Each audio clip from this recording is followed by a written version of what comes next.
تلخ اور کڑوی باتیں۔ نمبر 1، مظلوم کی خاموشی ظالم کو طاقتور بناتی ہے۔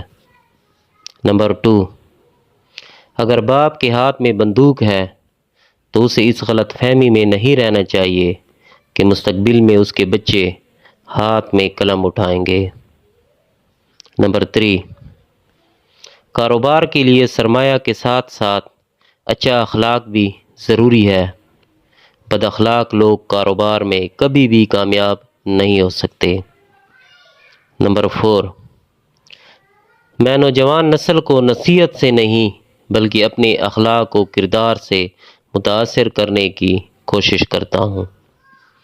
نمبر 5، اتنی مہنگائی کے باوجود بھی اگر آپ بھوکے نہیں سوتے تو یقین کریں کہ اللہ رب العزت بہتر رزق دینے والا ہے۔